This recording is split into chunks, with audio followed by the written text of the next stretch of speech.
Well, the first thing I want to say is that this meeting is being recorded. So if any of you say anything brilliant, I'm not sure I will, but if anything say anything brilliant, we will have it for posterity. The other thing I want to say is thank you so much for the opportunity to be here. It's always amazing to hear the range of presentations in the DSM lab. And I'm delighted to talk about a topic that I've been working on for some time. As I was waiting for the meeting to start, I realized that one of the things that the pandemic has done is taken away all social intelligence, or nearly all of it. We don't know really how to behave in these kinds of contexts, so I apologize if I am at all awkward in this way, but I do, and my eyes are feasting on everyone the pictures of everyone who is here. I appreciate you being here. And I want to just mention one person in particular who is perhaps is a stranger to some, didn't used to be at the Positive Psychology Center, but that's Annie Repke, who graduated maybe 5 years ago, something like that, and with whom I had a number of conversations about the topic that I'm going to be presenting. So Annie, thank you for those conversations and for being a part of this one. Always a pleasure. Okay, so with that in mind, let's get started. I'm going to try to share my screen.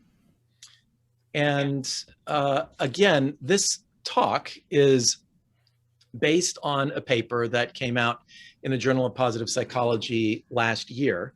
I'm mindful that some of you may have read the paper, some of you may have not. So what I'll try to do is give an introduction that will not be boring to those of you who have read it and will not be hard to follow for those of you who haven't. Obviously, this is a DSM meeting, so I will expect anybody to jump in at any point with any thoughts or questions, or as my undergraduate philosophy professor used to say, any cries of shock, outrage, and protest. Okay, so the elements model, a new approach to positive interventions. So when we think about generating positive interventions or positive psychology interventions, I'll use the term interchangeably, we can ask the question, where did the first generation of interventions in positive psychology come from? And obviously we have the world authority on that with us today. Marty Seligman could, off the cuff, give a very fascinating and lengthy and detailed and accurate discussion on answering that topic. Perhaps the first kind of repository of positive interventions, at least in the public imagination, was the group of interventions, Marty, you described in Authentic Happiness. And so you talked there so powerfully about the 3 blessings exercise, or 3 good things. I talked about the gratitude visit, using your signature strengths in new ways. And then a few years after that, you and Angela and Chris Peterson did some studies online to test the efficacy of these interventions. Obviously, though, of course, before that, Marty, you had already been working on ways of increasing optimism. We can go back even to the work that Fordyce did on teaching happiness in a classroom context, or a class teaching happiness in any case. So there's a long provenance here, but really that beginning point of the classes, Marty, that you taught in at Penn and developing some of these exercises is an important starting point. Another early repository of positive intervention work is the book How of Happiness, Sonia Lyubomirsky, published in 2008, where she talks about 12 happiness activities. And there are really 12 categories or domains of happiness activities. She talks about expressing gratitude, cultivating optimism, avoiding overthinking and social comparison, kindness, relationships, coping, forgiveness, flow, savoring, goals, religion and spirituality, and taking care of your body. So a wide range of various topics in various domains. However, one of the things that many of us have wondered for a long time is how come there aren't more positive interventions? It would seem that positive interventions would be easy to creates, probably not that difficult to test, and should be proliferating incredibly. However, many of us find ourselves, when we talk about positive interventions and we need an example to use, we go back to the tried and true three blessings is probably, or three good things is probably the most popular one, common one. But then again, the gratitude visit, using your strengths in new ways, maybe talking about kindness, and so forth. So what I'd like to do is to present a model toward a new generation of positive interventions. Is there a way that we can create positive interventions more effectively and more methodically? Would it be possible to develop a method to undertake this? And if so, what would such a method look like? So in talking about a method, I would like to begin by talking about footies. I hope that each of you have had the opportunity to wear footies at some point in your life. They are a ton of fun and especially loved by kids. However, most of us don't wear, I'm guessing probably not any of you are wearing footies at the moment, because footies are great and fun, but they're also very inefficient. So I would like to share a picture of your clothes closet. And I'm sure your clothes closet looks a lot like this one. Okay, maybe this is an idealized version of a clothes closet. But the point is that it doesn't contain any onesies. What it contains instead is different articles of clothing. And so instead of onesies, we typically dress in, we have a top, a bottom, maybe a belt, socks, shoes, perhaps a hat, scarf. And so there are these elements of our clothing that we can mix and match. And we can wear a blue shirt with a pair of tan pants one day, which is actually what I am doing. Or we can wear that same blue shirt with a pair of blue pants on another day. And so we can do a lot of mix and matching, and we can dramatically increase the number of suits of clothing that we can wear. So what does that have to do with positive interventions? Well, if instead of, I think positive interventions typically are onesies. So there's the three good things exercise, powerful, wonderful exercise. And here it is, top to bottom, write down three good things that happened to you and why every day for a week. And so you kind of try it on, you take it on. What would happen though, if we were able to identify the elements of positive interventions and then be able to do some mixing and matching? Well, again, first of all, we'd have to identify the constitutive elements, and then those might help us to understand more deeply the positive interventions we already have. And importantly, they might help us be able to synthesize new positive interventions to create a whole new approach to positive interventions and a new generation of positive interventions. So here's a model that I've developed, and I'd like to share with you briefly. I suspect that all of you at some point in your childhood heard from your mother or father or other caregiver the admonition to drink your milk. Drink your milk. And why did your caregiver say that to you? Well, chances are it's because that person's caregiver had said it to them when they were a child, but more specifically because they were hoping that you would get calcium in your system. And why did they want you to have calcium in your system? Because it's important for the health of your skeletal system. Why? What does it do in the skeletal system? It increases bone density. Why is it important to have increased bone density? Because we want to have strong bones. So if we think about this example from nutrition, and then we look at each of the elements involved, drink your milk, that's an activity. You're being told a specific concrete action to take. And the hope with this activity, or this activity includes an active ingredient, in this case, calcium. And that calcium is important for a particular system. So there's a target system that it is intended for. And there's a targeted change that it is intended to have in that system for a kind of desired outcome. Let's take a look at what this looks like then for a positive intervention.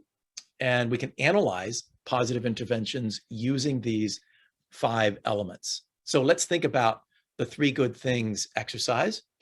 And so the 3 good things is an activity. Write down 3 good things that happened to you today and why, every day for a week. And 3 good things has a particular active ingredient. Now, we could talk about what that active ingredient is. We might have some disagreements. I'm curious what you would say that active ingredient is. And in fact, let's pause for a moment. And if you would, in the chat, just write what you would say the active ingredient of the 3 good things exercise is.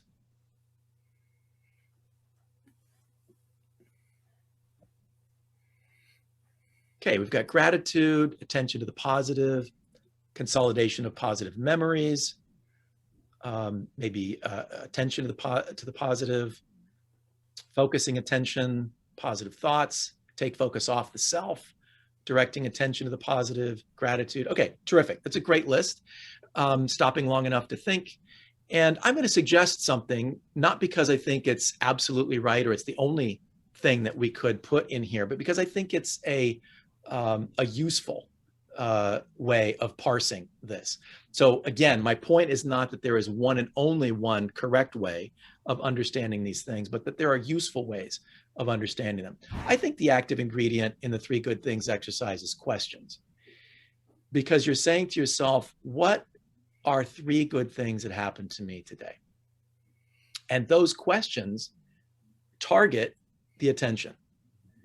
And what that does is it has a particular intended effect on your attention, namely to shift our focus toward good things. And the desired outcome is to have increased positive emotions, right? So questions shift our attention towards good things for increased positive emotions. So the basic idea here is in identifying the elements, we've got the activity, an active ingredient, a target system, target change, and desired outcome. Now, that's obviously a very simple, hopefully not too simplistic snapshot. Clearly, there can be activities, there can be active ingredients, more than one target system, change, and desired outcome. In fact, if you think about the 3 good things exercise, write down 3 good things that happened to you and why. I actually think that's kind of a composite positive intervention, right? So write down 3 good things, that's really asking a question, shifting your attention and so forth. But the why gets at the attribution. So why is it that we understand these things that happen to us? And if we can shift our attributions in more optimistic ways, that might have an extra benefit from the 3 good things, simply shifting our attention. So these interventions can be composite, they can be concatenated. We can start with one intervention that can allow us to move successfully into a bit more of a challenging intervention and so forth. But for the purpose of this analysis, I'm just going to stick with the basic, simple exposition. Okay, so if that is the basic idea with analyzing positive interventions, how might it work for synthesizing positive interventions? Can we come up with new ideas for positive interventions based on this system, based on this model? We certainly can do so with clothing, right? We walk into our closet and we say, you know, what am I going to wear today? And because we have these different elements, we can mix and match and choose and be creative and come up with combinations of clothes that we wouldn't necessarily have thought of when we were first buying that shirt or buying those pants or those shoes. So with synthesizing positive interventions, we want to start with the desired outcome. What is it that we want to have in our lives? And then we say, well, what's the target system? What could we focus on in terms of our various systems that could help bring about this desired outcome? What would have to change about that target system to bring about the desired outcome? What active ingredient would we need? And what activity would be an effective way of delivering that active ingredient? Again, this could be complex, it could be concatenated, multiple things as well. Okay, so let's take a look then before we run through a kind of process for synthesizing positive interventions, let's take a look at each of these elements in a little bit more detail. So starting with desired outcome, I think of the desired outcome as the life effect of the desired change within the target system. That is to say, the kind of things that someone out on the street might endorse in their lives. So they might say that they want greater happiness. They want to be happier.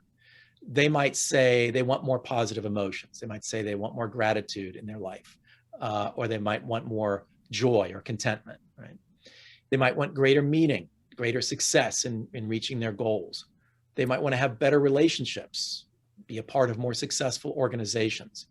And of course, many of these elements have been captured by Marty into an acronym of PERMA. And so more and more people on the street might say PERMA, but even if they don't know that acronym, many of them would choose the elements contained in it. So that's the desired outcome. What is it in the life world that people would endorse changing? Now to target system. So the target system is the domain in which the change occurs. So examples might be affect, attention, will, cognition, physiology, relationships, organizations, etc. And again, these lists obviously are not exhaustive. They're just intended to be suggestive and illustrative. So there are many different systems, both psychological systems, but then relational or other systems that might be important to focus on. And then the target change. So the target change is the change that is desired within a particular domain. So examples here might be increased self-efficacy. Now, here's where I just want to make sometimes it's easy to confuse the desired outcome with the target change. And so increased self-efficacy is not something you're likely to get from a person on the street if you walk up to them and say, what would you like, how would you like your life to be different, to be improved? Increased self-efficacy is something that kind of belongs underneath the hood. So that's distinguishes target change from desired outcome. We might also point to increased self-determination, intrinsic motivation, increased self-regulation, shift of focus, more optimistic explanatory style. Again, Marty could give us a delightful explanation of that. Greater sensitivity to one's partner, perhaps, better teamwork. So these are, again, an illustrative list of potential target changes. Okay, and then active ingredient. So that which causes the change in the target system. So examples might be performance experiences, vicarious experiences, imaginal experiences, verbal persuasion, and physiological and emotional states. Obviously, those are things that Bandura has identified as being potentially particularly effective for developing self-efficacy. Autonomy, competence, and relatedness for self-determination theory. Mindfulness can be another active ingredient, self-regulatory tasks, and disputation as well. Okay, so that's an illustrative list of active ingredients. And what about the final element? The final element being the activity. So the intentional action recommended by the positive intervention. Ideally, it should make the positive intervention simple, self-perpetuating, easily measurable, in accordance with values, and result in genuine lasting change, and of course, not cause harm. So some examples of activities: writing something down, thinking something, saying something to someone, observing something, moving in a particular way, perhaps filling out a questionnaire, even playing a game, or some other kind of behavioral task. So again, if we think of each of these elements as having a particular place in the closet of positive interventions, either hanging from the rack or in a particular drawer, then any particular positive intervention would be some combination of one item from each of these categories. So if we think back to nutrition then, now synthesizing positive interventions, if we say, look, I really want to have strong bones, that's the kind of thing that people on the street could endorse. Now, interestingly, at this level, there are a lot of target systems that we could focus on to increase strong bones. We could think of this from a physiological perspective. We could think of it from an environmental perspective, from a cultural perspective. We could think about it from a like all different kinds of perspectives. Let's just say we take the obvious one and talk about the skeletal system. And then we say, okay, well, what kind of target change might we have in the skeletal system? And I'm sure our friends at HUP would be able to tell us all kinds of things that would be helpful to the skeletal system to create strong bones. But let's just take the obvious one, increasing bone density. Well, how do we increase bone density? A lot of different possibilities, but calcium seems to be perhaps the most important thing. How can we get calcium? A lot of different ways, but drinking your milk is one of those possibilities. So again, we have these various elements, but we have a lot of different possibilities at each stage. And so we need to have a sense of the context in choosing the element that will be most likely to result in the most effective positive intervention. So again, the elements, we would start with the desired outcome, move to the target system, target change, active ingredient, and activity. Okay, then with regard to a positive intervention, so let's say we wanted to increase positive emotions.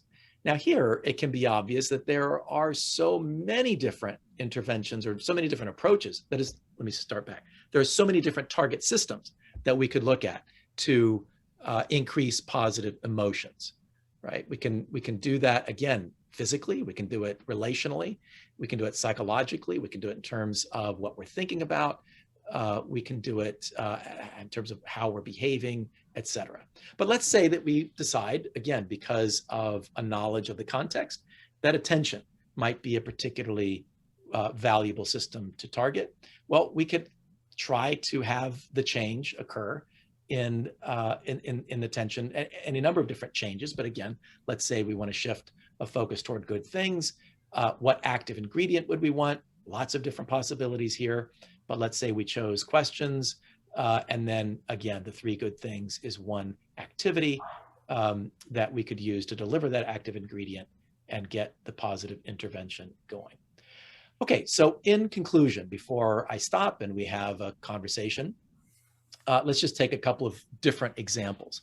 So with nutrition, let's say that we wanted to increase our physical health. Again, this is a desired outcome that I suppose virtually everyone on the street would endorse. Increase our physical health. Well, what system should we target? Again, pretty much any system in our body, but then also in our community could have some implication for physical health. So that's, again, where it would be important either to have some self-knowledge or to have a coach who could help you decide, or maybe some kind of an app that could help you decide which system would be most effective for you to target. So let's say that we want to target the immune system. Seems like a likely system to target these days. And so the question then becomes, well, what change might we affect in the immune system that would lead to greater physical health? Again, a nearly infinite amount of possibilities here. But let's say that we want to increase the white blood cells in our immune system. Well, what is the active ingredient that could allow us to do that? A lot of different ways we might stimulate white blood cell activity or creation. Let's say, though, that we want to choose ascorbic acid, the delivery of vitamin C. Well, how do we get vitamin C into the system? Lots of different ways of doing that. Again, depending on the context, we might say, eat an orange. And so that is our activity for increasing our physical health in that way. And then finally, a positive intervention. So let's say that someone comes to you and says, Danny, this might be a particularly appropriate one for you, given your research and background. Someone wants to enhance their athletic performance. And so you say, wow, what could they do to enhance their athletic performance? Again, many, many different systems we could target. But if you know the context, you might realize that a good system to target would be cognition. And more specifically, you might know that in this particular case, an increase in self-efficacy might have a terrific effect on the enhancement of athletic performance. So how do you increase self-efficacy? Well, again, going back to Bandura's suggestions for how to do that, we might choose among them a vicarious experience. And so how might we allow or encourage, make possible vicarious experience in someone? Well, maybe we say, watch the Bannister, Roger Bannister documentary. So if you can see what happened when Roger Bannister was running, and it was clear to everyone, including doctors, that it was impossible for the human body to run faster than a 4-minute mile, and yet Roger Bannister did it. So an incredible example of self-efficacy in action. And then, of course, shortly after Roger Bannister did it, other people did it as well, showing, again, the effects of this vicarious experience in their lives, and that may well have a similar effect in the case of the athlete that you might be working with. Okay, so that is the overall model. Let me stop there and see what questions, first of all, maybe any questions about the model, is that clear? But then I'm also really interested in hearing thoughts you have about how the model might be used, both for research purposes and understanding interventions that have already been developed, and especially for synthesizing new positive interventions in coaching or other contexts.